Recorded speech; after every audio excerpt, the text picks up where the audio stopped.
Bonsoir, bienvenue dans ce 21h de votre chaîne Bonferré. Les structures d'organisation du Hajj et la Umrah au Niger ont fustigé les sanctions de la CEDEAO à l'endroit de notre pays et ont apporté leur soutien au CNSP dans le combat de la souveraineté du Niger. Elles ont félicité le CNSP, le gouvernement de transition, pour la nomination de nouveaux locataires du Coho.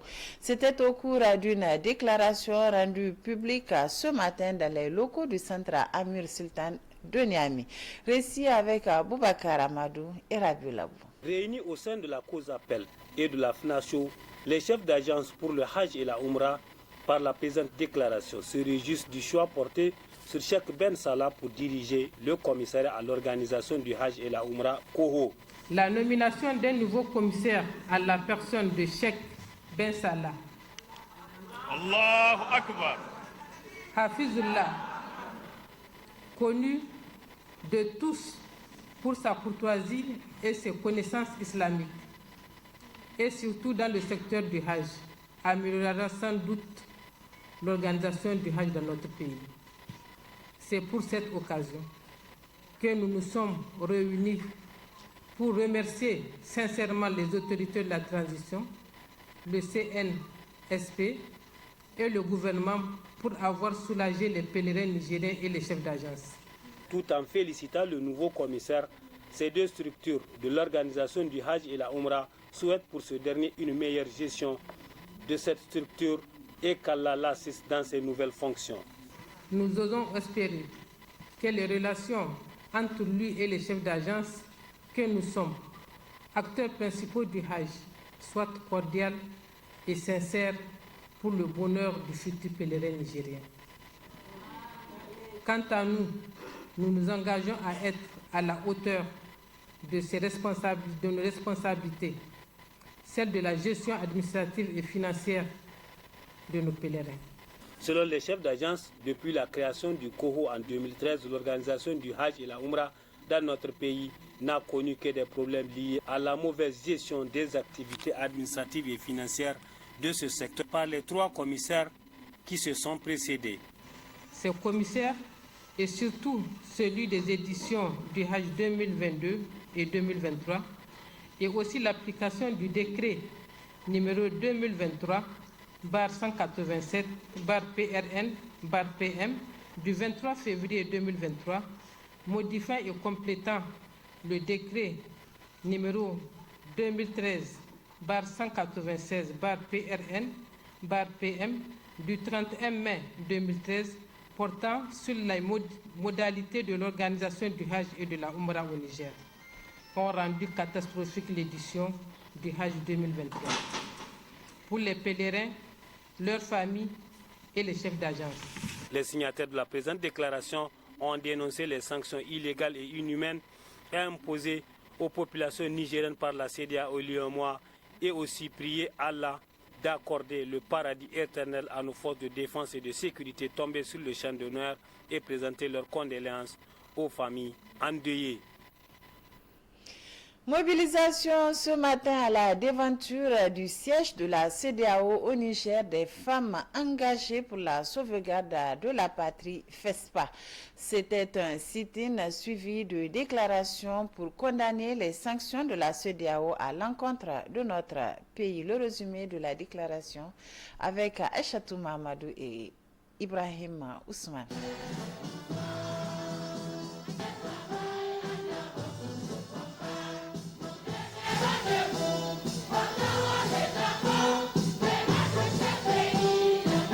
Elles ont pris d'assaut tôt ce matin la devanture de la représentation de la CEDEAO au Niger. Elles, ce sont les femmes nigériennes, toutes les structures confondues, sous l'égide des femmes engagées pour la sauvegarde de la patrie. Elles ont tenu par cette sortie avec des slogans tels que « Arrêtez les sanctions inhumaines, nous disons non à la CEDEAO et consorts » ou « Notre détermination est totale pour un Niger libre et souverain » pour afficher leur désaccord et amertume suite aux sanctions prises par ces deux institutions au lendemain du coup d'État du 26 juillet dernier. C'est à cœur ouvert que ces femmes se sont prononcées. Des sanctions iniques jamais appliqué à un autre pays dans l'histoire de notre communauté et même dans le monde entier. Ce comportement laisse penser que les dirigeants de la CEDEAO et de l'UEMOA auraient parié sur le sacrifice des Nigériens. Comment pouvait-il en être autrement lorsqu'on sait que les premiers à en pâtir sont les populations civiles? Est-il besoin de rappeler que les enfants, les femmes, les personnes âgées et les personnes en situation de handicap seront les plus dramatiquement impactées? Aujourd'hui, la crise humanitaire qu'ont provoqué ces sanctions est sans précédent. Les hôpitaux privés d'électricité, les produits et matériels vitaux bloqués, les denrées alimentaires bloquées, mettant en danger la vie déjà fragile et fragilisée des millions d'enfants, de femmes et de vieilles personnes. Ainsi mobilisées à la devanture de la représentation de la CEDEAO au Niger, ces femmes engagées ont émis leurs vœux. Nous tenons à réitérer sans embâche notre pleine et entière adhésion aux idéaux et projets de libération, de justice sociale, de bonne gouvernance et de sécurité portés par le CNSP. Enfin, nous invitons le peuple nigérien à rester soudé, solidaire, mobilisé et engagé à non seulement faire échec à tout projet sinistre ourdi ailleurs, mais aussi à contribuer à l'atteinte des objectifs nobles du CNSP.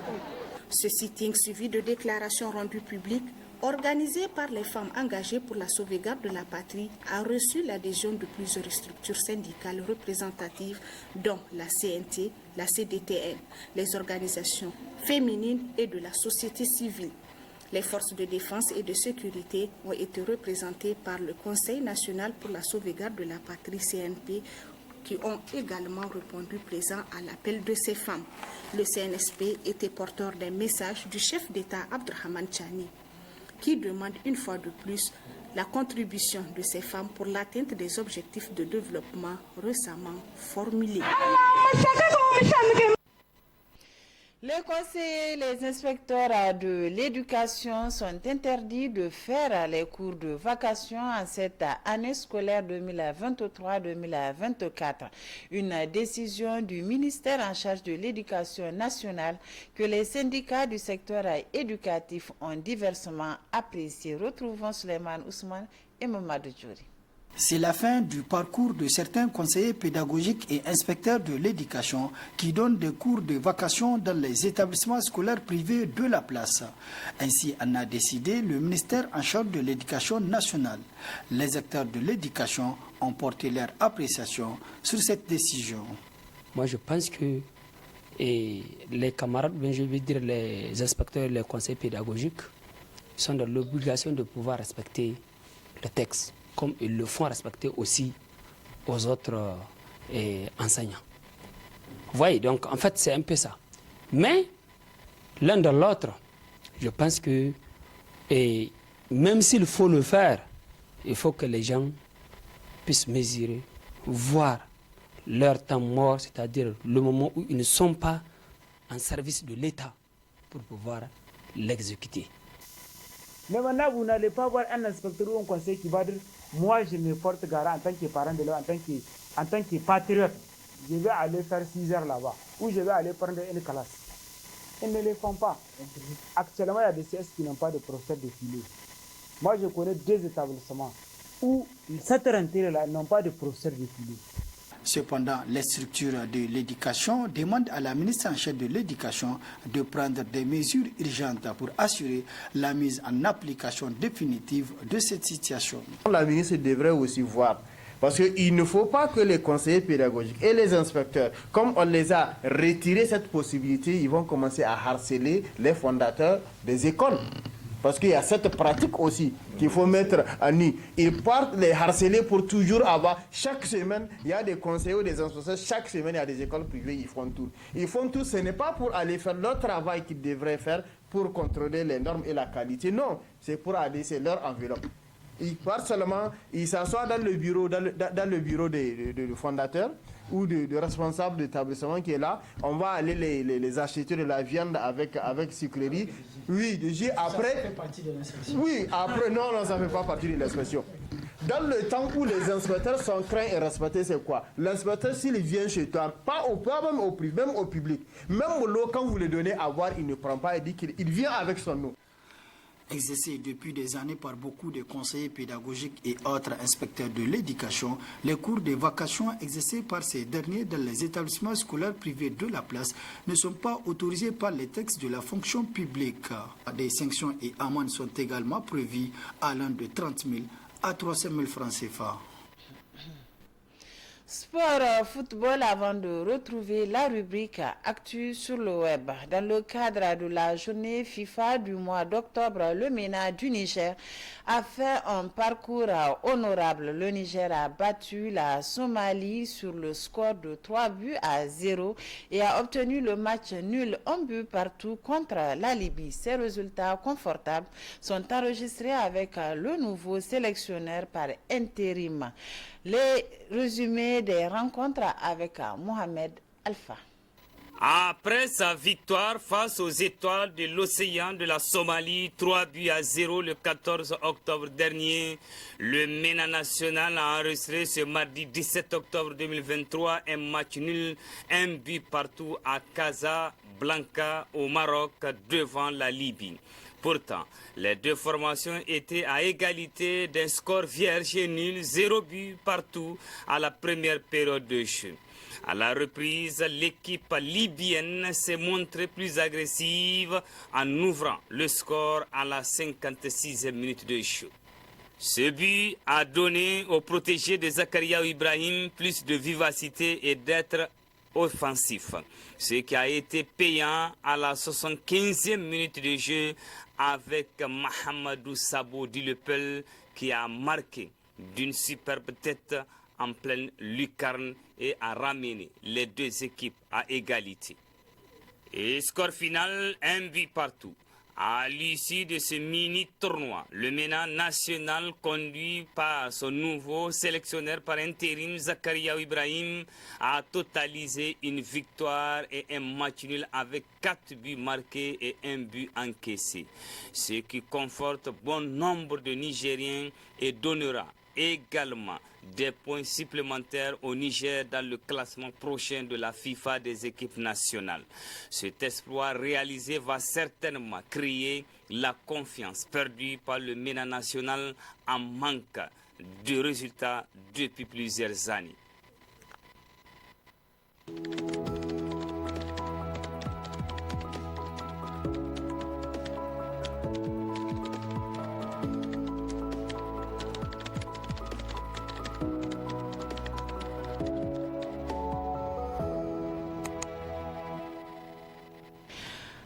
Balima Bourema, bonsoir. Merci de me rejoindre pour la rubrique Actu sur le web de tous les mercredis. Bonsoir Aminatou Yaya Maïga. Bonsoir chers téléspectateurs. Bienvenue à ce numéro d'Actu sur le web de ce mercredi du 18 octobre 2023. Affaire Salem Mohamed Bazoum, l'État du Niger fait appel de l'ordonnance rendue selon actuniger.com.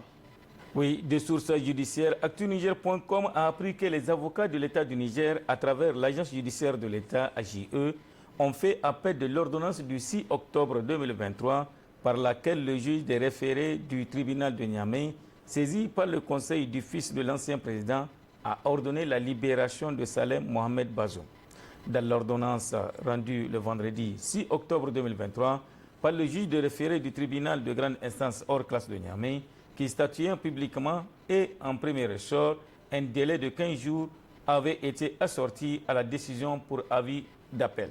C'est ce que les avocats de l'État du Niger viennent ainsi de faire de droit, ce qui ouvre la voie à une nouvelle étape de cette procédure judiciaire qui s'annonce longue au regard de l'allure que prend le dossier.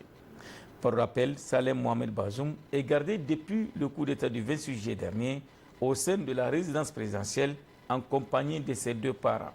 Suite à la requête déposée par ses avocats, le juge de référé a dans son ordonnance dit constater que Salem Mohamed Bazoum est victime de voies de fait et de troubles manifestement illicites et a ordonné leur cessation immédiate. Il faut aussi noter que toujours dans le cadre de cette affaire, les avocats du président du CHU, Mohamed Bazoum, sa femme Adiza Ben Mabrouk Bazoum et son fils Salem Bazoum ont également porté plainte le 18 septembre dernier contre l'État du Niger devant la Cour de justice de la CEDEAO pour violation des droits constitutionnels et plus précisément arrestation et détention arbitraire.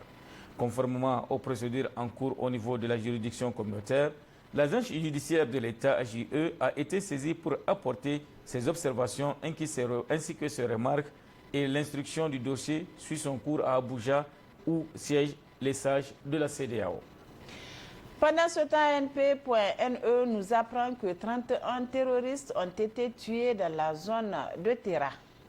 Selon le site de l'agence nigérienne de presse ANP, un communiqué du ministère de la Défense nationale publié le lundi 16 octobre 2023 fait état d'une attaque terroriste contre une opération menée par les forces de défense et de sécurité et a occasionné la mort de 6 personnes et 18 blessés côté armé. 31 terroristes ont été tués, 6 fusils AK-47 et une mitrailleuse récupérée. À en croire le communiqué, du dimanche 15 au lundi 16 octobre, les forces de défense et de sécurité de l'opération NIA, en mission de ratissage, ont eu une série d'accrochages avec les éléments terroristes dans la zone de Lemdou, 50 km au nord-ouest de Terra. Au cours de ce combat, indique le même communiqué, les troupes engagées ont réagi avec bravoure, mettant l'ennemi en déroute. Le bilan de ces accrochages est le suivant. Côté ami, 6 personnes décédées, 18 blessés en catégorie A et B évacués à Niamey. Et côté ennemi, 31 morts, 14 motos détruites, 6 fusils AK-47 et une mitrailleuse M80 récupérée. Le ministère de la Défense nationale a tenu par ailleurs à rassurer la population que tous les efforts seront déployés pour garantir la sécurité des personnes et de leurs biens sur l'ensemble du territoire national et à saluer l'engagement inébranlable des FDS pour la sauvegarde de notre patrie. Il a enfin réaffirmé que les sacrifices au combat de ces soldats pour la défense de notre pays ne sera pas vain et constitueront une source de fierté et une motivation supplémentaire pour nos FDS et l'ensemble du peuple nigérien dans cette lutte contre les forces obscurantistes étrangères et locales.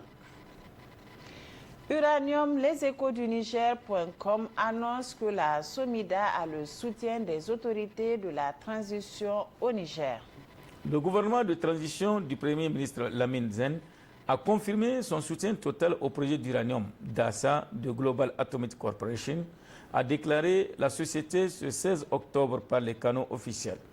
Ainsi, contrairement aux spéculations qui annonçaient sa fermeture, le projet est toujours prévu pour effectuer ses premières livraisons de Yellow Cake en 2025. Le Canada ne s'aligne donc pas sur la décision américaine et le projet n'est pas affecté par la récente décision des États-Unis de suspendre le financement de la Banque américaine de développement et tous les autres financements à la suite du coup d'État du 26 juillet dernier. La société Global Atomic, basée à Toronto, qui développe le gisement d'uranium à haute teneur de Dassa, à 105 km au sud de la ville minière d'Arlit, a déclaré qu'elle était engagée dans un plan d'urgence avec des parties intéressées par les options de financement non dilutives au niveau opérationnel de la part des groupes intéressés par l'achat d'uranium provenant de la mine. Les accords d'achat d'uranium conclus avec les entreprises de services publics ne sont pas affectés par la décision du département d'État. Les Nigériens attendent avec impatience de pouvoir bénéficier des retombées de l'exploitation de l'uranium. Beaucoup espèrent qu'une centrale nucléaire verra bientôt le jour pour offrir de l'énergie électrique à la population nigérienne, conclut le site leséchosduniger.com. Enfin, selon voaafrica.com, un raid sur un hôpital de Gaza fait au moins 200 morts.